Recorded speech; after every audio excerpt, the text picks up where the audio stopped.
አዳም ከኛ እንዳንዱ ሆነ ሲል መምህር አትባባሉ በምድር ላይ አባታችሁ አንድ ሰማያዊ እርሱ ኢየሱስ ክርስቶስ ነውና።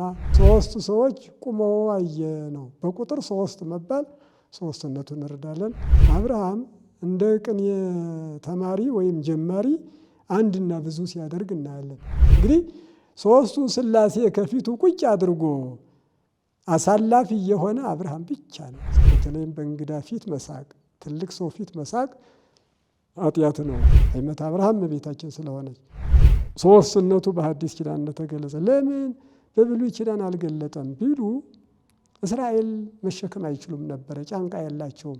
እግዚአብሔር አብ እንዴት ልጁን ይሰዋል ብለውም አሕዛብ ሲናገሩ አብርሃም ሆይ እኔ ኤልሻዳይ ነኝ አለ። ኤልሻዳይ ማለት ሁሉን ቻይ ማለት ነው። አብርሃም ለምን ሀን ጨመረ የሚለውን ሲያብራሩ በግዕዝ ፊደል ይቆጥሩታል። እነሱ ደግሞ በግዝረታቸው በጣም ይኮሩ ነበረ። አስራት በኩራት ለቤተ ክርስቲያን መስጠት ከአብርሃም ነው የተጀመረ። በህድረተ ጸባብ ከርሰ አራተ ማርያም ጽዋሪ ተስህበ አበ ሰማያት ወይነ ወልድ ፍሬ ወመንፈስ ቅዱስ ቆጽል ሰራጺ በአጸደ ወይን ዝማሬ የሚል ነው። በህድረተ ጸባብ ከርሰ አራተ ማርያም ጽዋሪ አዎ ተስህበ አበ ሰማያት ወይነ ወልድ ፍሬ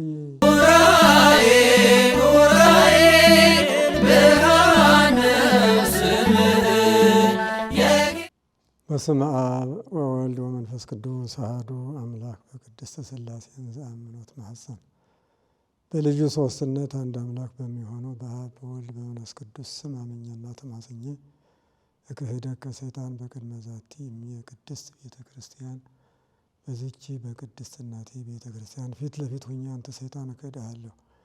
እንተ ይእቲ ስመ የማርያም ጽዮን ለዓለመ ዓለም ለዚሁም ምስክሬ ለዓለሙ ዓለም ጌታ እናት የሆነችው ጽዮን ማርያም ናት። እግዚአብሔር አምላካችን በሰማይ በመላእክት የሚመሰገን በምድር በደቂቀ አዳም የተመሰገነ ይሁን።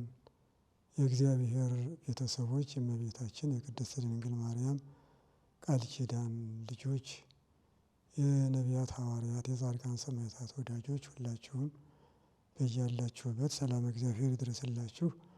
እግዚአብሔር አምላካችን ስሙ ፀሐይ ወጥቶ እስከሚጠልቅበት ድረስ የተመሰገነ ይሁን። እግዚአብሔር አምላካችን ሰሚ ጆሮና አስተዋይ አእምሮ ያድለን። ዛሬ ለጥቂት ደቂቃዎች እኔ ጋራ እየተነጋገርን የምንቆየው ምስጢረ ሥላሴ በቤተ አብርሃም በሚል ርዕስ ይሆናል። ምስጢረ ሥላሴ በቤተ አብርሃም፣ የሥላሴ ምስጢር በአብርሃም ቤት እንዴት ነበረ የሚለውን እናያለን። አነ ውእቱ አምላከ አብርሃም ወአምላከ ይስሐቅ ወአምላከ ያዕቆብ ዘጸአት ምዕራፍ 3 ቁጥር 15 ያለውን መነሻ እናደርጋለን። እግዚአብሔር አምላክ ለነቢያት ለሐዋርያት ምስጢሩን የገለጸ እንደኛም እንዲገልጽልን ቅዱስ ፈቃዱ ይሁንልን።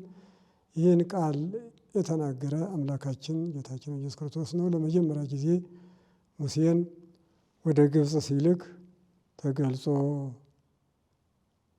በሚያሰናበትበት ወይም በሚልክበት እኔ የአባቶችህ የአብርሃም የይስሐቅ የያዕቆብ አምላክ እኔ ነኝ፣ ግብፅ ሄደህም ስትነግራቸው የአባቶቻችሁ የአብርሃምና የይስሐቅ የያዕቆብ አምላክ ላከኝ ብለህ ንገራቸው ብሎ እግዚአብሔር ለሙሴ የነገረው ቃል ነው። ቅዱስ ስሙን የአብርሃም የይስሐቅና የያዕቆብ ስም ዘርፍ አድርጎ እንዲመሰገን በእነሱ ፈቃዱ ስለሆነ እነዚህ ሦስቱን አርእስተ አበው የሚባሉትን ከቅዱስ ስሙ ዘርፍ አድርጎ አያይዞ ነግሮናል ማለት ነው። ሙሴ እንግዲህ የዚህ የዓለም መጀመሪያ መምህር ነው።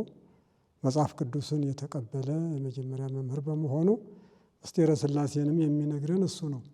አነ ውእቱ ብሎ አንድነቱን አምላክ አምላክ አምላክ ብሎ 3 ጊዜ ሦስትነቱን ለሙሴ እንዳስተማረ እንረዳለን ማለት ነው። እንግዲህ አንድነትና ሦስትነት መጀመሪያ ሲነገር ምስጢረ ሥላሴ ሲባል ለቁጥር ሁሉ መነሻው አንድ ብለው መጀመር ነው። ስለዚህም ስለ ምስጢረ ሥላሴ ትምህርት አንድነት የሚለው ይቀድማል ማለት ነው። ለቤት መጀመሪያው መሰረት እንደሆነ ሁሉ ለሕንፃ ማንኛውም የሥላሴን ምስጢር ለመማር ደግሞ ምስጢረ ሥላሴ ከሦስትነት አንድነቱ ይቀድማል ማለት ነው። አንድነቱ ሦስትነቱን ሳይጠቀልለው፣ ሦስትነቱ አንድነቱን ሳይከፍለው እግዚአብሔር አምላክ ቅድመ ዓለም ይመሰገን ነበረ። መላእክትንና ሰዎችንም ከፈጠረ በኋላ ምስጋና የጨመሩለት አይደለም፣ ወይም ደግሞ ለእሱ የሚያግዙት ኖሮ አይደለም። ቢያመሰግኑ ክብራቸው ለራሳቸው እጥፍ ድርብ ይሆናል፣ ባያመሰግኑት ደግሞ ይቀርባቸዋል እንጂ እግዚአብሔር ቅድመ ዓለም ማእከለ ዓለም ድኅረ ዓለም ምስጉን ነው። ባህሪውን ያመሰግነው ስለነበረ እግዚአብሔርሰ ንጉሥ ውእቱም ቅድመ ዓለም ብሎ ነቢዩ እንደነገረን ከዓለም በፊት እግዚአብሔር ንጉሥ ነው፣ ማንኛውም ይገዛለት ነበረ ብሎ እንደነገረን ማለት ነው። ስለዚህ አንድነት የሚለውን ዘፍጥረት ምዕራፍ 3 ቁጥር 22 ላይ አዳም ኮነ ከመ አሐዱ እምኔነ ሥላሴዎች የተናገሩት ነው። አዳም ከኛ እንዳንዱ ሆነ ሲል አዳም ከጊዜ በኋላ ከኛ እንዳንዱ ወይም ከኛ አንዳችን እግዚአብሔር ወልድ የተባለው የአዳምን ሥጋ ለብሶ በምድር ላይ ያስተምራል ይታያል የሚለው ትንቢት ነበርና ይህ ትርጓሜ ያገኘው ምስጢሩ ከድንግል ማርያም በተወለደ ጊዜ ነው እንጂ ሲነገር ዝም ብሎ ይኖር ነበረ።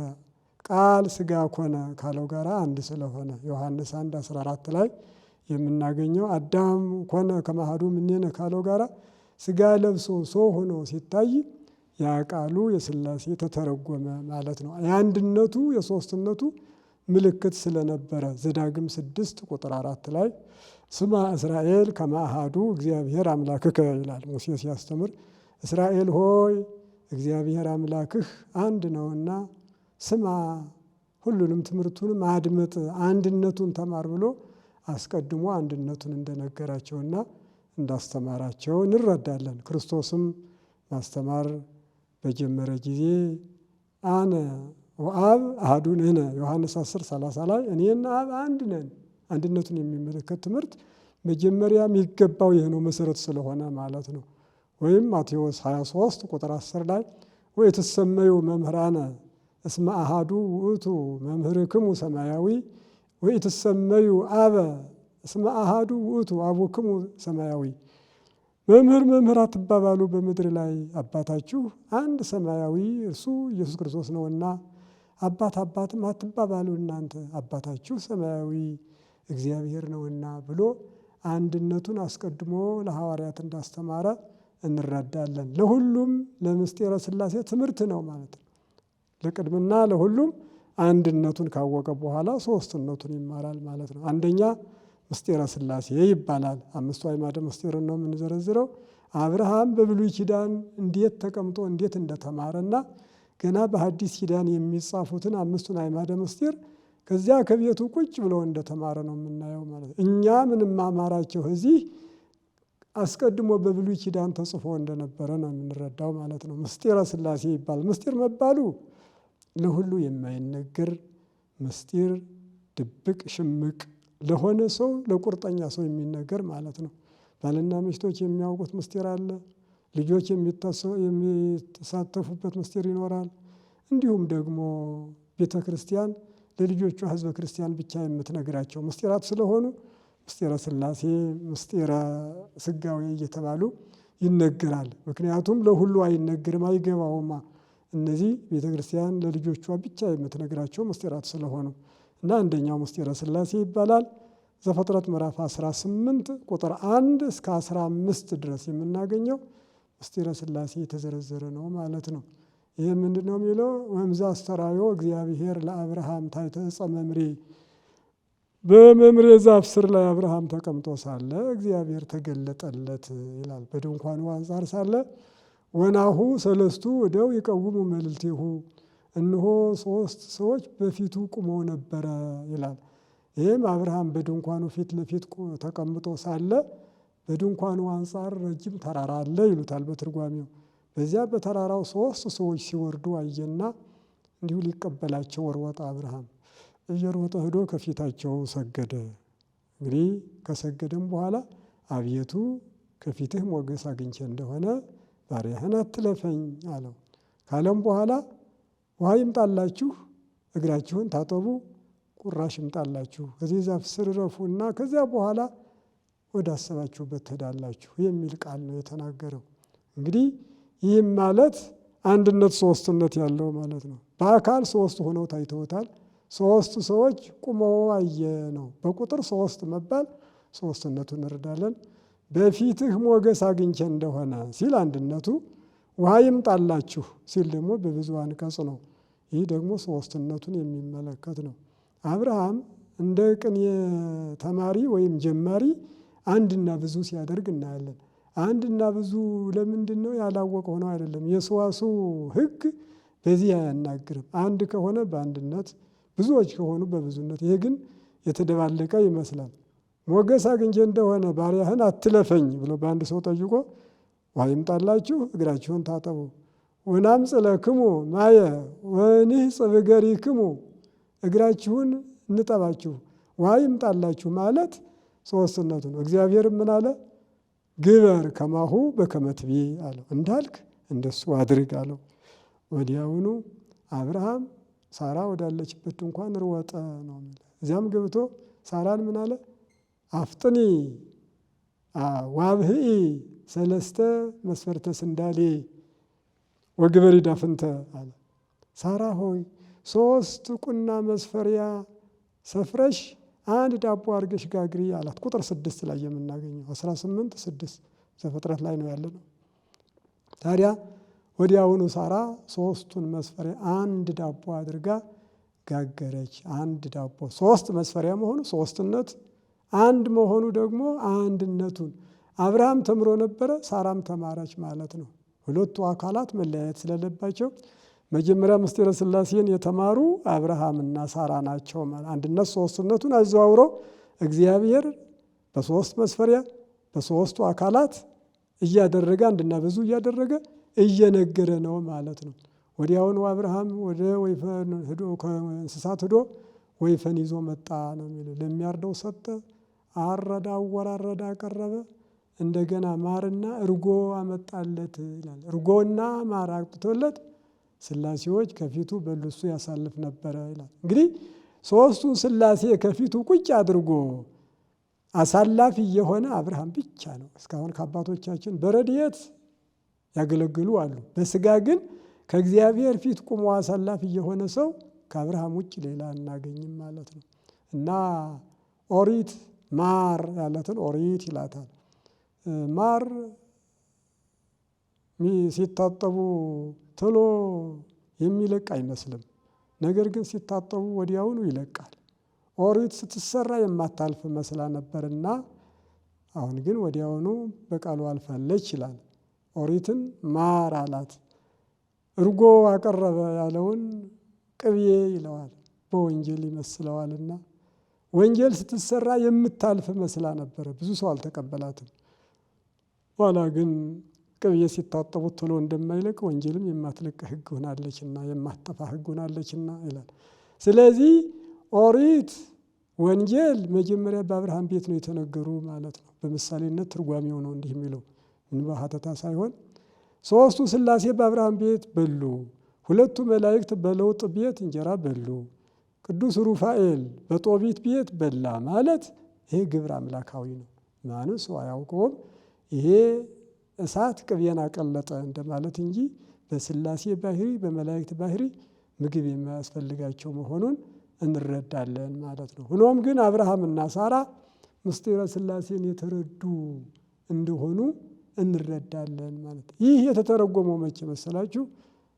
በሐዲስ ኪዳን ሉቃስ 1:33 ላይ እመቤታችንን ቅዱስ ገብርኤል ያሳመነበት በዚህ ቃል ነው። እግዚአብሔር መጀመሪያ ለሳራ የተናገረ የዛሬ ዓመት ወደ አንተ ቤት እመጣለሁ ባለው ቃል ሳራ አይሆንም የሚል ልጅ ትወልዳለች። እንዲሁም ደግሞ የዛሬ ዓመት ወደ አንተ ቤት እመለሳለሁ ባለው ቃል በመጽሐፍ ቅዱስ አናገኝም። ተመለሰ ሲል የተመለሰው መቼ ነው? ከአብርሃም ዘር ከሆነችው ከእመቤታችን ሲወለድ ነው።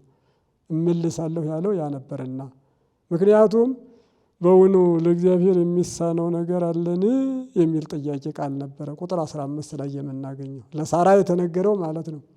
በእውነቱ ፍትወት ይሆንልኛልን? ከሴቶች የሚገኘው ልማድ ከኔ ጠፍቷል፣ ጌታ አብርሃምም ሸምግሏል ብላ ነበርና በዚህ እግዚአብሔር ምንድን ነው ያለ? ለእግዚአብሔር የሚሳነው ነገር አለን የሚል የወቀሳ ቃል አልሳኩም ስትል ክዳ ስለነበረ ሳራ ካደ ይችላል። በተለይም በእንግዳ ፊት መሳቅ፣ ትልቅ ሰው ፊት መሳቅ ኃጢአት ነው፣ ወይም ደግሞ እንደ ነውር ይቆጠር ስለነበረ ስቃለች፣ ግን አልሳኩም አለች ስላፈረችና ቅዱስ ገብርኤል ይህን ቃል ወሰደና ለእመቤታችን በውኑ ለእግዚአብሔር የሚሳነው ነገር አለን? ይለያያሉ። አነጋገሩ ቃሉ አንድ ይሁን እንጂ ሳራ የተጠየቀችው የወቀሳ ቃል ያለ ነው። እውነት የሚሳነው ነገር አለን የሚል ነበረ። ቅዱስ ገብርኤል ግን ለእግዚአብሔር የሚሳነው ነገር የለምና ነው፣ አስረጅ ነው ማለት ነው። እስመ አልቦ ነገር ዘይሳነው ለእግዚአብሔር ነው ያለ። ስለዚህ መዝገበ ምስጢር ድንግል ማርያም አንድነት ሶስትነቱን ስለምታውቅ ይሁንልኝ አለች፣ ይደረግልኝ እንዳልክ አለች። የዚህ ከሳራ እጅግ የበለጠ እምነት ምክንያት አብርሃም አላት። ሳራ ለመውለድ ይቻላል ማለት ነው በሰው አስተሳሰብ። ድንግል ማርያም ግን ተደርጎ የማይታወቅ አምላክ ይወለዳል ሲሉ ማመን ብቻ ይሁንልኝ ማድረጓ እጥፍ ድርብ ያደርጋታል። ምክንያቱም የተነገረው ለእግዚአብሔር የሚሳነው ነገር የለምና የሚለው አስረጁ ስለተረዳች በዚህ ያመነች። ሀይመተ አብርሃም ድንግል ማርያም ስለነበረች ነው ምሳሌው። በአብርሃም ድንኳን አብ ወልድ መንፈስ ቅዱስ ገብተውበታል። በማኅፀነ ማርያም አብ ላጽንኦ መንፈስ ቅዱስ ላንጽሖ ወልድ ለተዋሂዶ በተለየ አካሉ አድረውባታል። ስለዚህ ያቺ ድንኳን ድንግል ማርያም ነበረች። እግዚአብሔር ሳራን ያሸነፈበት ቃል ለእግዚአብሔር የሚሳነው ነገር የለም የሚለው ለድንግል ማርያም ተነግሮ አሸነፈ ማለት ነው። ሳራ ለመውለድ እርጅና አልከለከላትም። ድንግል ማርያምም ለመውለድ ድንግልና አልከለከላትም። ምክንያቱም ይስሐቅና ኢየሱስ ክርስቶስ ተመሳሳዮች ስለሆኑ ሀይመተ አብርሃም እመቤታችን ስለሆነች።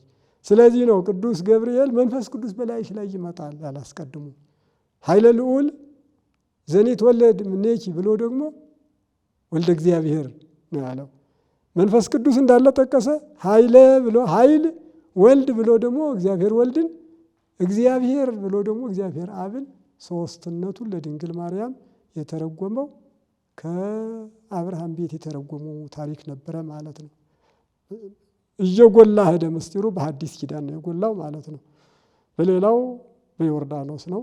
አብ ዝንቱ ውእቱ ወልዴ ብሎ ሲናገር ወልድ በለበሰው ስጋ ቁሞ ሲታይ መንፈስ ቅዱስ በአምሳለ ርግብ በመውረዱ ማቴዎስ 3:17 እንዲሁም በደብረ ታቦር ማቴዎስ 17 ቁጥር 5 ላይ ዝንቱ ውእቱ ወልዴ አሁንም አብ ሲናገር ወለቱ ስምጎ እሱን ስሙ የሚል ቃል ሲመጣ መንፈስ ቅዱስ በብሩህ ደመና ሐዋርያትን ሲጋርድ ወልድ በለበሰው ስጋ ቁሞ ታይቷል።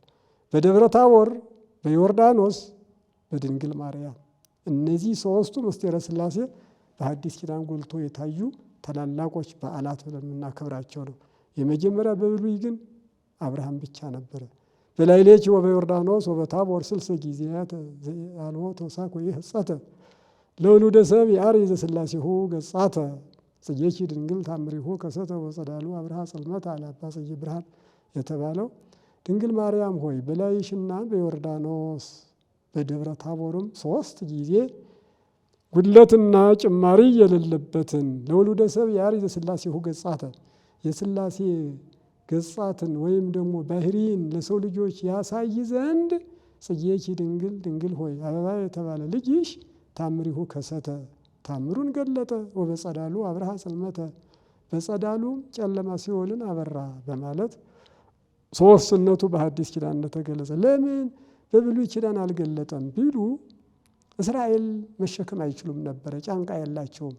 እግዚአብሔር ቀስ በቀስ ነው ሶስትነቱን የገለጠ። አንድነቱ ሲነገር ነበረ እንጂ ሙሉ በሙሉ በብሉይ ኪዳን አልተነገረም። ለቅዱሳን ሰዎች ተገልጿል። እንደ አብርሃም እንደነ ሙሴ እንደነ ኢሳይያስ ያለው ኢሳይያስ 6:2 ላይ ቅዱስ ቅዱስ ቅዱስ ይሉ ነበረ ተብሎ መላእክት 3 ጊዜ ቅዱስ ብሎ በማስመስገናቸው ሳይሉ ለእግዚአብሔር መላ ምድር ወበቃለ እግዚአብሔር ጸና ሰማያት ወመስተንፋሳሁ ሁሉ ኃይሎሙ መዝሙር 33 ቁጥር 6 ሳይሉ ለእግዚአብሔር ብሎ እግዚአብሔር አብን ወበቃለ እግዚአብሔር ጸና ሰማያት ብሎ እግዚአብሔር ወልድን ወመስተንፋሳሁ ሁሉ ኃይሎሙ ብሎ እግዚአብሔር መንፈስ ቅዱስን እንደተናገረ ይታወቃል። ለቅዱሳን አልፎ አልፎ ተገልጿል እንጂ ሙሉ በሙሉ ምስጢረ ሥላሴ በሐዲስ ኪዳን የተገለጸው እግዚአብሔር ወልድ ከድንግል ማርያም ከተወለደ በኋላ ነው።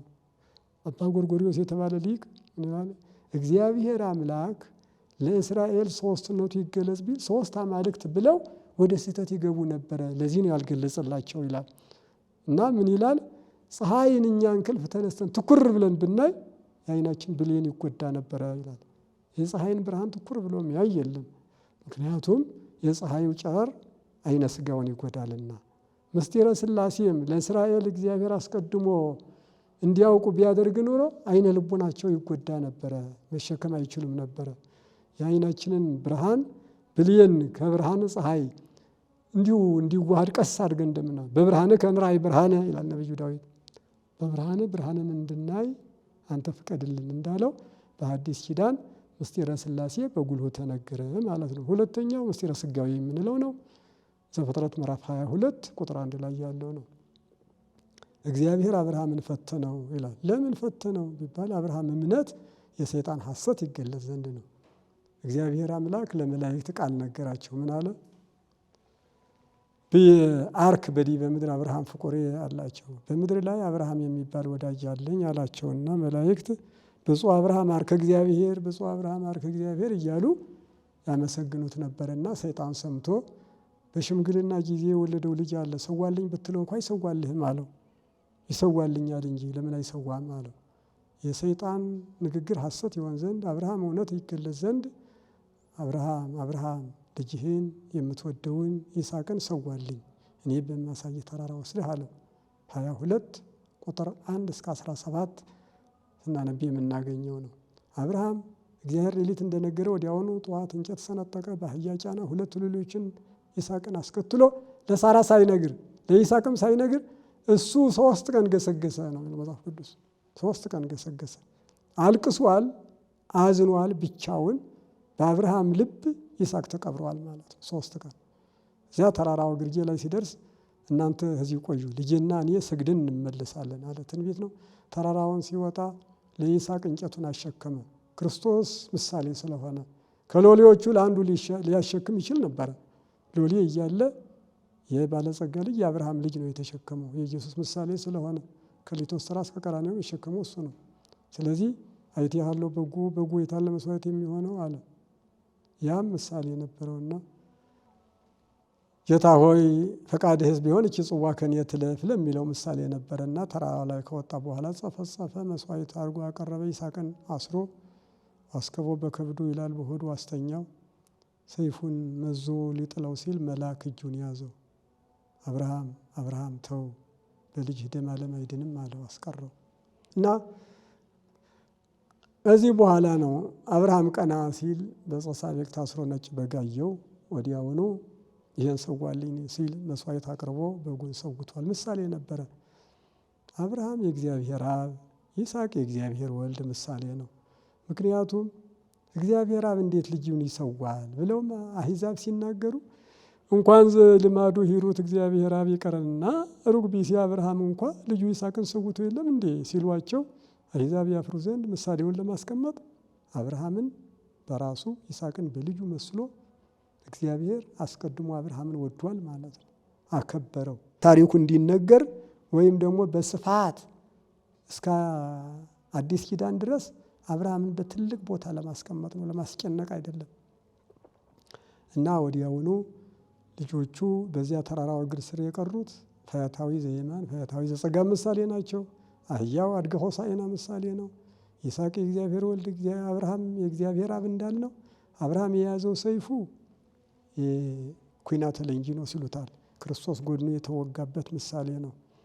ወይም ደግሞ ስልጣነ እግዚአብሔር ይላል በሁለተኛው ምሳሌ። ለምን ኢየሱስ ክርስቶስ በፈቃዱ ነው ከስጋ ነፍስን የለየው አይደል? ወቅለምት ወይም ቢላዋ ደግሞ ከስጋ አጥንትን ይለያል፣ ከአጥንት ስጋን ይለያልና ስልጣነ እግዚአብሔር ይለዋል ሰይፉን። ስለዚህ በጉ የትስብእት ይስሐቅ የመለኮት ይስሐቅ ተፈቶ እንደገና ሳይሞት እንደተነሳ መከራ መስቀል በትስብእት ላይ እንጂ በመለኮት ላይ አልዋለም ይላል። አንድም ይስሐቅ የምእመናን በግ የኢየሱስ ክርስቶስ ይስሐቅ በጉ ቤዛነት እንደዳነ ሁሉ ምእመናንም በኢየሱስ ክርስቶስ ቤዛነት ድነዋልና። ስለዚህ ዕፀ ሳቤቅ የዕፀ መስቀል ዕፀ ሳቤቅ ብሂል ዕፀ ስርየት መስቀል እንዲል ቅዱስ ያሬድ እና ስለዚህ ያ ምስጢረ ሥላሴ እንዳይቀር ዮሐንስ 8:53 ላይ ምንድነው ያለ ክርስቶስ? አብርሃም አቦክሙ ተመነየ ከመ ይርአይ ዕለትየ ርእየ ሕይወተ ፍስሐ አላቸው አይሁዶችን ሲያስተምር። ከአብርሃም በፊት ነበር ካንተ 50 ዓመት የማትሞላ አሉት። ከአብርሃም በፊት ነበርኩ አላቸው። አላመኑትም።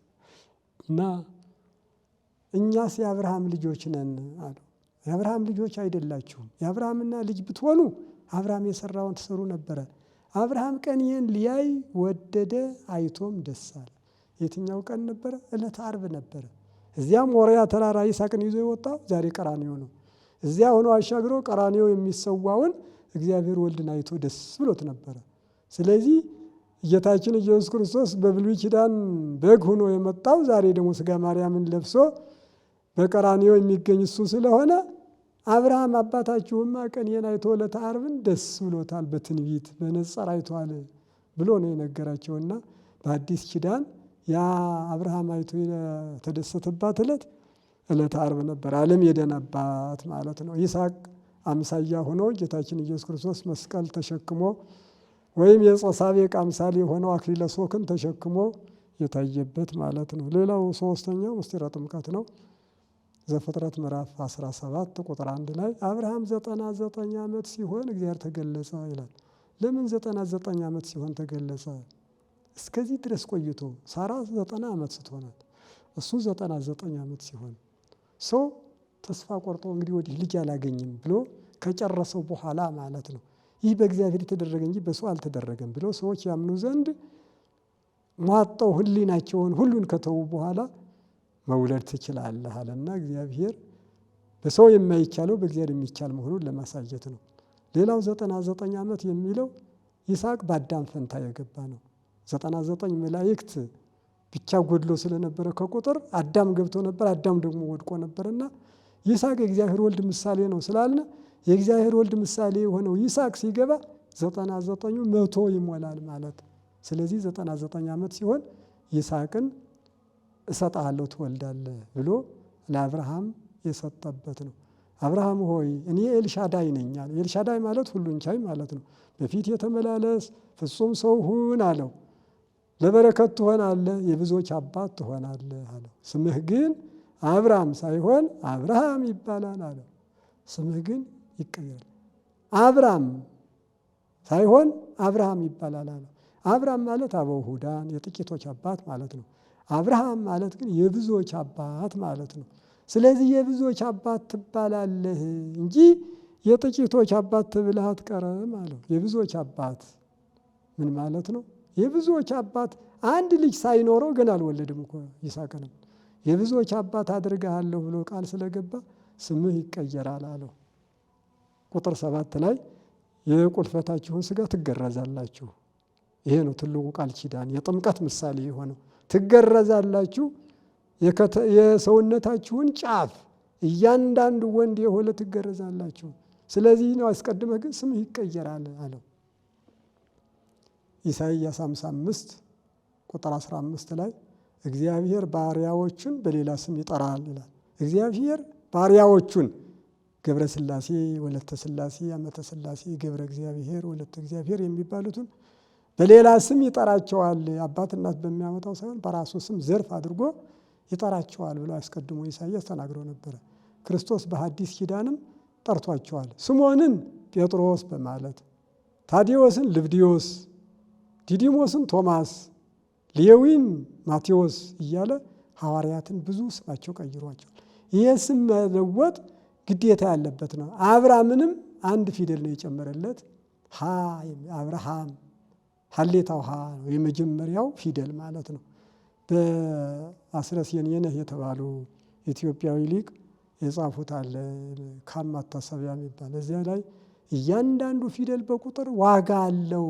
እግዚአብሔር ግዕዝን መጀመሪያ ዓለም ቋንቋ ያደረገው ወይም የጀመረው በቁጥር ስለሚሰራ ነው ብለው እያንዳንዱን ፊደል ይቆጥራሉና አብርሃም ለምን ሀን ጨመረ የሚለውን ሲያብራሩ በግዕዝ ፊደል ይቆጥሩታል። 40 ነው አብርሃም ለማለት አብ ብ በ ነው የሚወክለው። ያው በግዕዝ ግዙ ነው የሚቆጥረው ፊደሉ አጠቃላይ ሁሉም ግዕዝ ስለነበር ማለት በ9 ነው ቁጥሩ። ረ ደግሞ 6 ነው። መ 4 ነው። 40 ከሆነ ረ 6 መ 4 4 እና 6 10 40 ጋር 50 ይሆናል። በግን 9 ናት። አሁን 59 ብቻ ሆነው ቀረ። 59 ጎደሎ ስለሆነ እግዚአብሔር ማንን አመጣ? ሀ የሚለው ሀሌታውን ሀ የመጀመሪያውን ጨመረና 60 እንዲሞላ አደረገው። ለምን ቢባል 60ው በ5 ደቂቃ ሲከፈል ስንት ይሆናል? 12 ይሆናል። የ12ቱ ነገደ እስራኤል አባት ነህ አንተ ነህ መሰረቱ ሲለው እግዚአብሔር አንድ ፊደል በመጨመር 60 ቁጥር እንዲሞላና በ5 ከፍሎ የ12ቱ ነገደ እስራኤል አባት መሆኑን በስሙ ነገረው። በአንተ ስም ልጁን ያዕቆብን ያዕቆብ አትባልም እስራኤል ትባላለህ አለው።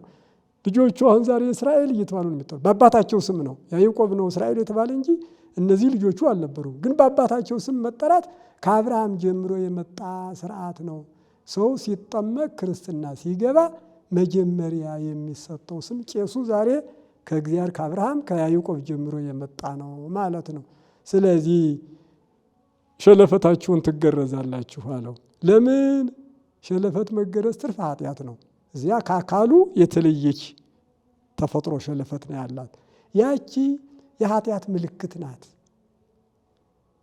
ኃጢአት ትርፍ ነው። ምንም እንኳ ከሰውነት የበቀለ ቢሆንም ኃጢአት ይህን ካላገኘሁ መሞት አለብኝ አያሰኝም። ለደስታ ብለን የምንሰራው ወይም ደግሞ ስንዝናና የምንሰራው እንጂ ኃጢአት አላስፈላጊ ነው። ምንም ጥቅም የለውማ። ምክንያቱም የማይጠቅም ስለሆነ ነው እግዚአብሔር ያስወገደው። ይህን ሰውነታችሁን ቆርጣችሁ ስትሉ ከልባችሁ ያለውን ኃጢአት እንደ መቁረጥ ነው ብሎ ነው የነገረው። ትርፍ አካል ስለሆነ ትርፍ ኃጢአት አትስሩ አለ። ይህ አካል ስውር ነው፣ ማንም ሰው አያይም። ስለዚህ በልባችሁ ያለውን ስውር ኃጢአት ስለ እኔ ብላችሁ ተው። ሰው የሚያውቀውን ኃጢአት አይደለም፣ ሰው የማያውቀውን ኃጢአት እንዳትነኩ እኔ አምላካችሁ ነኝ የሚል ነው ሁለተኛው። ሌላውም ሶስተኛ ይህ አካል የዘር አባት ይባላል። ከአካላት ሁሉ የሚከብረው እሱ ነው፣ የፍጥረት አባት ስለሆነ። ሐዋርያው ጳውሎስ ከአካላት ሁሉ የሚያንሰው አካል ከሁሉ የበለጠ ነው በክብር ይላል። እና የዘር አባት ስለሆነ የሚመጣው ዘር ቅዱስ ይሆን ዘንድ ንጹሕ ይሆን ዘንድ መጽዳት አለበት። ያ መጀመሪያ ሮሜ 11 ላይ ምን ነው የሚለው? ስሩ ቅዱስ ከሆነ ጫፉ ቅዱስ ነው ይላል ሐዋርያው ጳውሎስ። ስሩ ቅዱስ የሆነ ከሆነ ጫፉ ቅዱስ ስለሚሆን እግዚአብሔር መጀመሪያ ይህ ይጽዳ፣ ከዚህ ቀጥሎ የሚመጡ ዘሮች ቅዱሳን ይሆናሉ ለማለት ጫፉ እንዲጸዳ አደረገው ማለት ነው። ራሱም ሰው ሆኖ በዓለም በተገኘ ጊዜ መጀመሪያ ስራውን በሰርግ ነው ያደረገው። ለምን? ስሩን ለመቀደስ ነው። ዘሩ እንዲባረክ ለማድረግ ነው።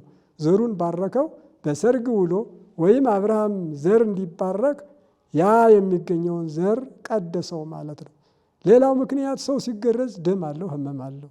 ይህ እኔ ሰማዕት ነኝ በፈቃደኝነት ደሜን ያፈሰስኩ ነኝ ለማለት የክርስቶስ ወገን መሆኑን በሕፃንነት የሚመሰክር የክርስቶስ ሰማዕትነትን የሚመሰክር ነው። ስለዚህ እኔም የእግዚአብሔር ነኝ ሰማዕት ነኝ ሲል አብርሃም አስቀድሞ በፈቃደኝነት ሰውነቱ ተቆርጦ ደም እንዲፈስ ያደረገ ነው ማለት ነው። ሌላው ራቁት ሲወጣ ሀፍረት አለ። ሀፍረተ መስቀል ነው። ይህም የክርስቶስን የሚመለከት ነው። ክርስቶስ ራቁት እንደተሰቀለ እኔም እንደሱ ራቁት እሰቀላለሁ። እንዲያውም ከሕፃን ግዝረት የሽማግሌ ግዝረት ይጸናል ይላል። የአብርሃም ስጋ የጠነከረ ነው፣ የገረጀፈ ነው። የሕፃን ስጋ ግን ልህሉህ ነው፣ አያሳምመውም። አብርሃም ግን እያመመው ነው፣ ብዙ ጊዜ እየተሰቃየ ነው። ትላላቅ ሰዎች ስለተገረዙ ማለት ነው።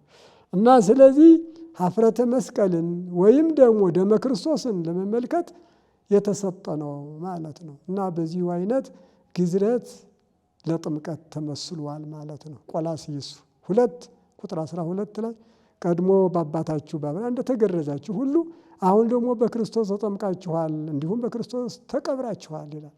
ያ ግዝረት በጥምቀት ተቀየረ። ክብር ምስጋና ይግባውና እኛ በውሃ እንድንጠመቅ አደረገ። እና አብርሃም ግን በደም ነው የተጠመቁ። በደም ሲጠመቁ የኖሩትን አባቶቻችን እኛ በደም እንድንጠመቅ የፈቀደልን እግዚአብሔር በቀላሉ ማለት ነው። በዚያ በግዝረት ካላለፈ የአብርሃም ወዳጅ ነው ወይም የእግዚአብሔር ቤተሰብ ነው ተብሎ አይጠራም ነበረ።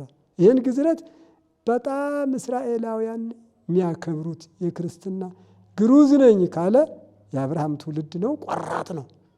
ሰው እንዲያምን ቢፈልግ እንኳ ብልቱን አውጥቶ ያሳይ ነበር ይባላል። እኛ ማተቡን እንደምናሳየው እኔ ክርስቲያን ነኝ እኮ ብለን በክርስትናችን እንደምንኮራ እነሱ ደግሞ በግዝረታቸው በጣም ይኮሩ ነበረ። እና በዚህ ምክንያት በዘመነ ሐዋርያት እንኳ ግዝረት መቅረት የለበትም፣ ያለ ጥምቀት ግዝረት አይጠቅምም እያሉ አይሁዶች ሐዋርያትን ያወኩ የነበረ ስለዚህ ነው። እና ቆላስይስ 2:12 እንዳየነው ግዝረት በጥምቀት እንደተቀየረ ነው። ብትገረዝ ባትገረዝ ዛሬ ችግር የለም። ገላትያ 6:15 ላይ መገረዝ ወይም አለመገረዝ አይጠቅምም ብሎ ሐዋርያው ጳውሎስ ነግሮናል።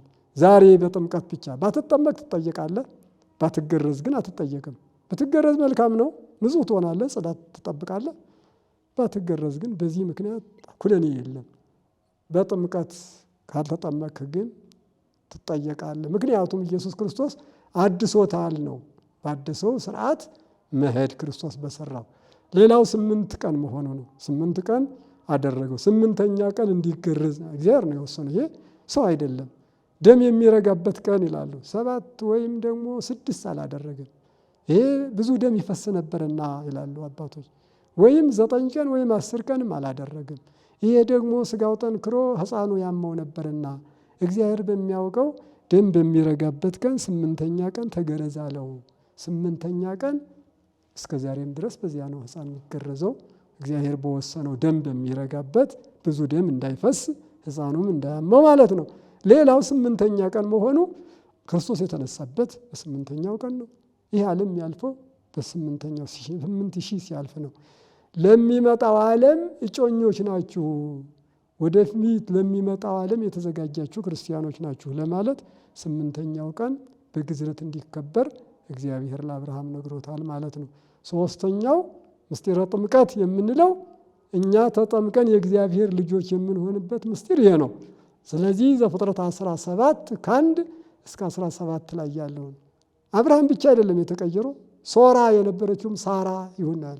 ግዝረት ግን በሷ የለም፣ እንድትገረዝ አልታዘዘም። ሴት አባቶቻችን በልማድ ሲገርዙ ኖረዋል። የሚገርዙት ምንድነው ምክንያት? በራሳቸው ሶሎሞን መኃልይ 8ኛው ላይ ቅርስት አነ ወአጥባቴ ከመ ማይ ፈድም ይላል። እኔ የተቀረስኩ ነኝ፣ ጡቴ እንደ አዳራሽ የሆነ ነው ይላል። የተገረዘች ሴት ጡትዋ ይሰፋል፣ እንዲሁ ደግሞ ይከብዳል። ለዚህ ምክንያት እያሉ ሶሎሞን ለሌላ ታሪክ የተናገረው ነው። ግን በዚህ ወስደው ሴቶችን ይገርዙ ነበር ይላል በብሉይ ኪዳን ጀምሮ። እግዚአብሔር ግን አላዘዘም። ምክንያቱም ያገባች በባሏ ተቀድሳለች፣ ያላገባች በአባቷ ተቀድሳለች። እንደ ሐዋርያው ጳውሎስ ይሄን ያዞ ያስቀመጠው ስለሆነ ሴት ልጅ እንድትገረዝ። ስም ግን ተቀይሯል። ሶራ የነበረችውን ሳራ ይሁን ነው ያለው። 5ኛው የነበረውን ፊደል 7 ነው ያደረገው። 6 ሰ ደግሞ 7 13 የሔዋን ስም ቁጥር ነው ወይም የሰላም ቁጥር ነው። 13 የእናታችን የሔዋን ፊደል ስም ቁጥር ስለሆነ ሳራም በሔዋን ምትክ ናት በሚል እግዚአብሔር እንዲቀየር ያደረገው። የግዕዝ ቁጥር እያንዳንዷ ፊደል ታሪክ አላት ወይም ደግሞ ቁጥር አላት። ያ ቁጥሩ ከተዘባረቀ ግን ታሪኩ ይበላሻል ማለት ነው። እና በዚሁ አይነት እግዚአብሔር እኛ ዛሬ ክርስትና የምንገባበት የምንገረዝበትንም የምንጠመቅበትም መሰረቱ አብርሃምና ሳራ ናቸው ማለት ነው። ከመጽሐፍ ቅዱስ የምናየው ይህም ጥምቀት ብለን ሁል ጊዜ እናከብረዋለን።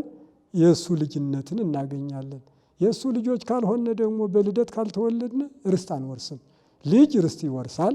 ሎሌ ወይም ተማሪ ግን ትምህርቱን ቀለሙን ይዞ ይሄዳል። የወር የዓመት ደሞዝ ይዞ ይሄዳል እንጂ የአባቱን ርስት አይወርስም። የአባቱን ርስት የሚወርስ ልጅ ብቻ ነው። ልጅ መሆን የሚቻለው ደግሞ የእግዚአብሔር በመጠመቅ ነው።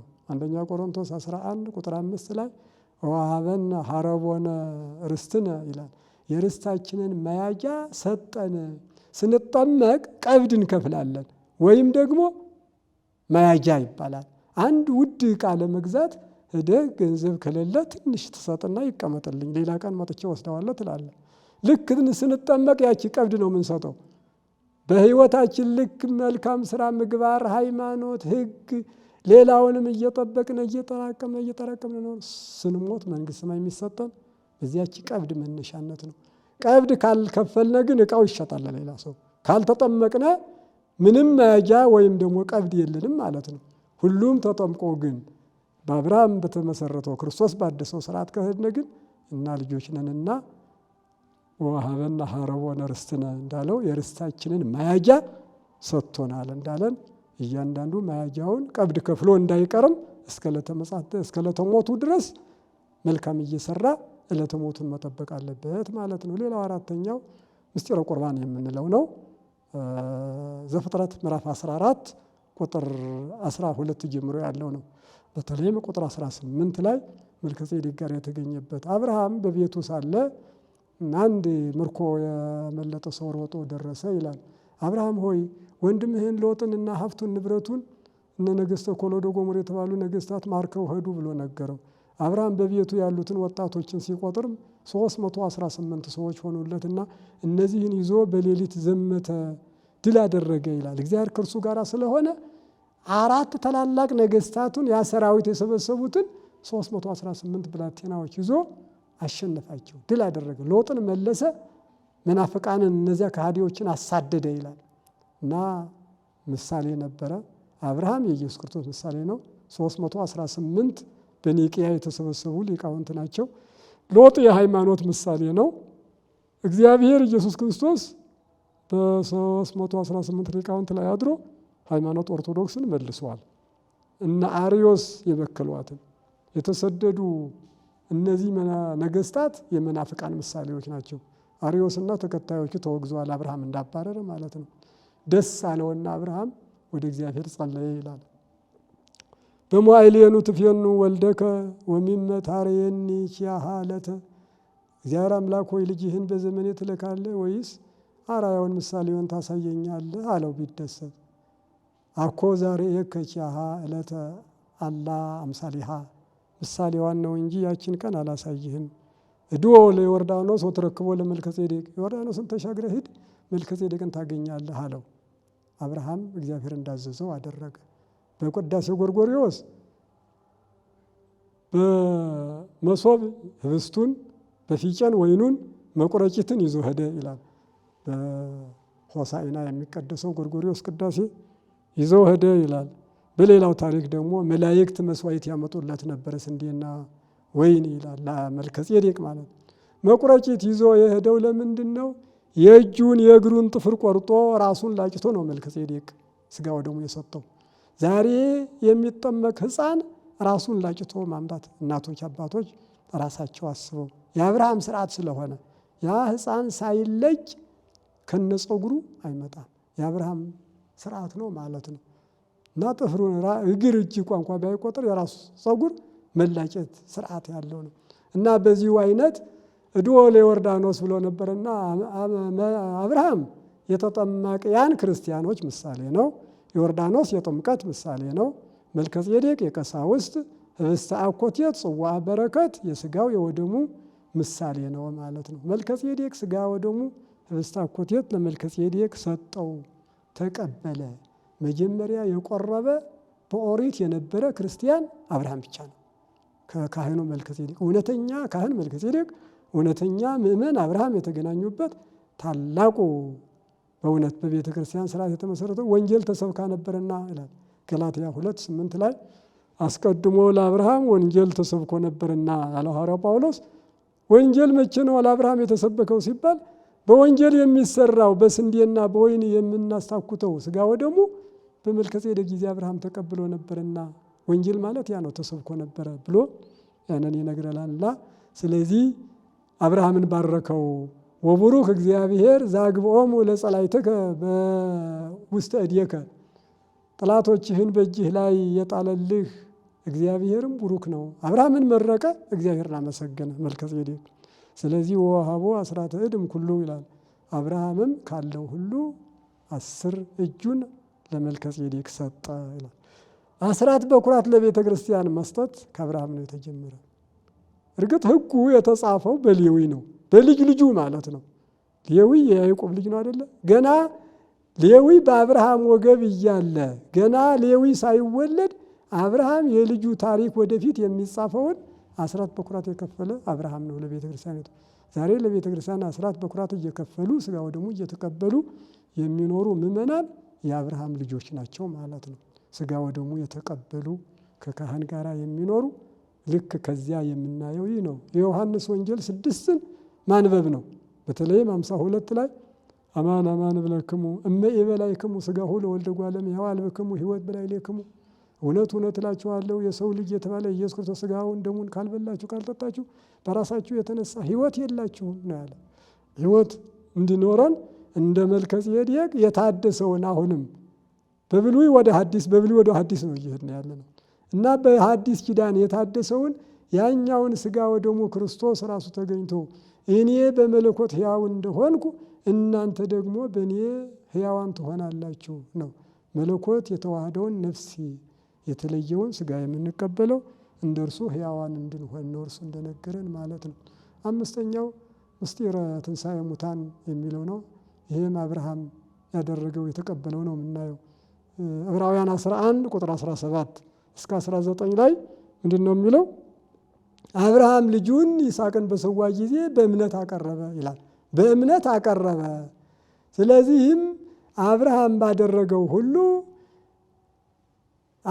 ይስሐቅን ለመስዋዕት ሲያቀርብ እግዚአብሔር ቢሞት እንኳ እንዲያስነሳው አምኖ ነበረ ይላል። ይስሐቅ ቢሞት እንኳ እግዚአብሔር እንዲያስነሳው አምኖ ነበረ። ለሳራ ሳይነግር ለልጁ ሳይነግር እሱ ግን 3 ቀን አልቅሶ ብቻ ይዞ የተጓዘው እግዚአብሔር ቢሞት እንኳ ያስነሳልኛል። ምክንያቱም በይስሐቅ ዘር ይጠራልሃል ብለዋል። ከሸመገለ ጊዜ በኋላ ዘርህን አበዛለሁ ብለዋል። ብዙ ቃል ነግረዋል። ግን አብርሃም እንዴ ለምን እንዲያው የልጄ ገዳይ ታረገኛለህ? እጄን በደም ለምን ታበላሻለህ? እግዚአብሔር አምላክ ሆይ ከፈለከው አንተ አትወስደውም ወይ? ለምን? ምክንያት ብዙ ነበረው መጠየቅ። ግን አብርሃም ይህን ሁሉ አልጠየቀም። ቢሞትም እግዚአብሔር ያስነሳለት ይችላል ብሎ ብቻ ይዞ ሄደ፣ ሰዋ ነው የሚለው። ዘፍጥረት 22 ካየነው ቁጥር 3 ላይ 3 ቀን ተጓዘ። በ3ኛው ቀን ነው እዚያ ተራራው ላይ የደረሰ። ይህ 3ኛው ቀን ምስጢር ነበረው፣ ትንሣኤ ሙታን።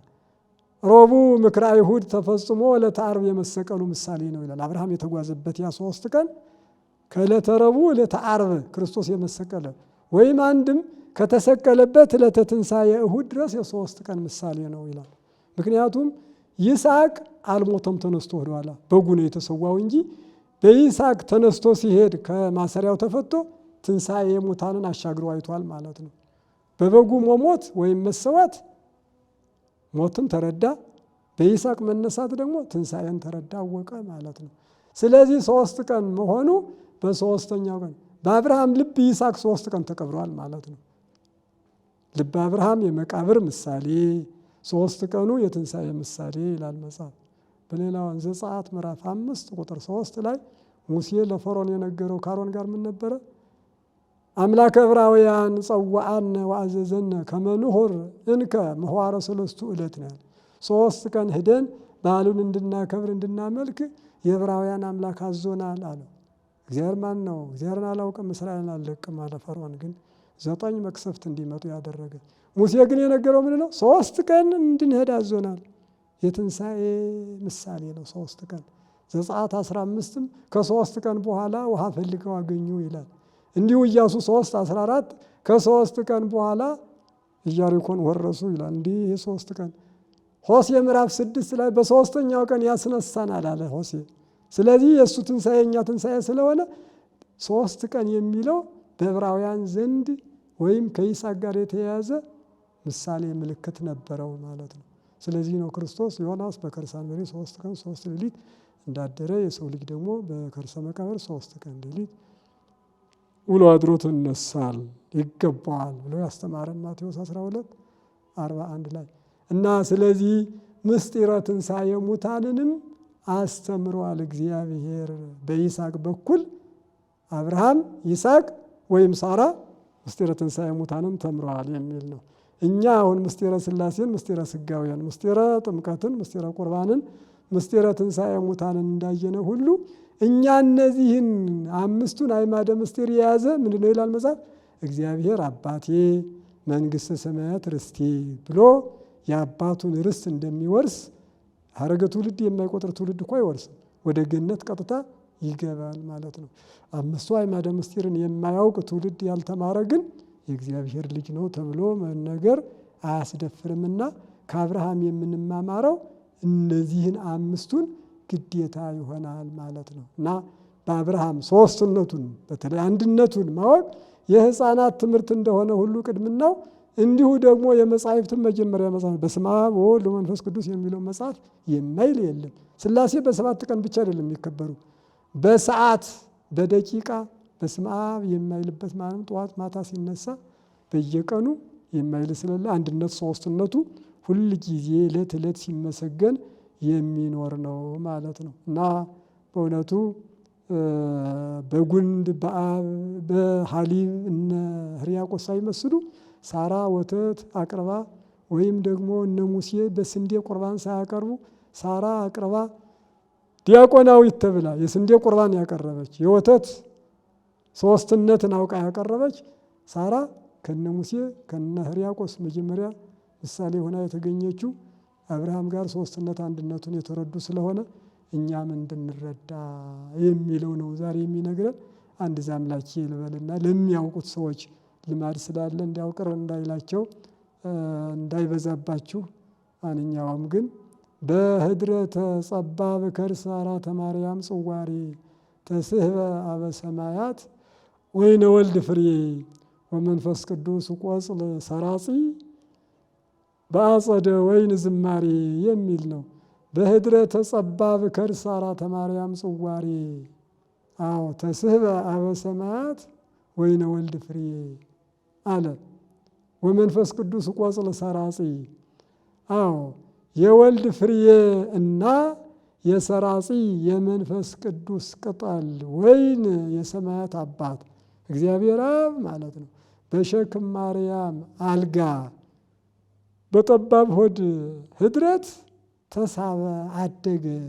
በዚያ በወይን ቦታ ምስጋና አደገ ይላል። ሰም ወይን ምድር ላይ ተጥሎ ይከርማል፣ ውሃ ይጠጣል። በበጋ ዳስ ላይ ይሁንና ያብባል፣ ያፈራል። በዚህ አይነት ነው ስርዓቱ። እግዚአብሔር አብ ደግሞ ወልድን የወለደ መንፈስ ቅዱስን ያሰረጸ ነው። ቅደም ተከተል የሌለው ቅድምናቸው አንዲት ብትሆንም ወይን ሶስት አለ። አብ ጉንደ ወይን፣ ወልድ ጉንደ ወይን፣ መንፈስ ቅዱስ ጉንደ ወይን፣ አሐዱ ውእቱ ጉንደ ወይን ዘወቱ ጥዕመ ኩሉ ዓለም። አባ ሕርያቆስ ዓለም የጣፈጠበት አንድ ጉንደ ወይን እርሱ ነው እንዳለ ባለቅኔው ደግሞ ያንን ነው ያመጣው። አብ ጉንደ ወይን፣ ወልድ ጉንደ ወይን፣ መንፈስ ቅዱስ ጉንደ ወይን የሚለውን። ስለዚህ መስረጽም መወለድም ከአብ ነው፣ ግን ቅደም ተከተል የሌለው አንዲት ቅድምና ነው በሚል በዛም ላቸው ይነግረናልና እንዳይበዛባችሁ ሌላ ካለ ወደፊት እንናገራለን። ይብቃን፣ ይቆየን። ኡራኤል ኡራኤል ብርሃነ ስምህ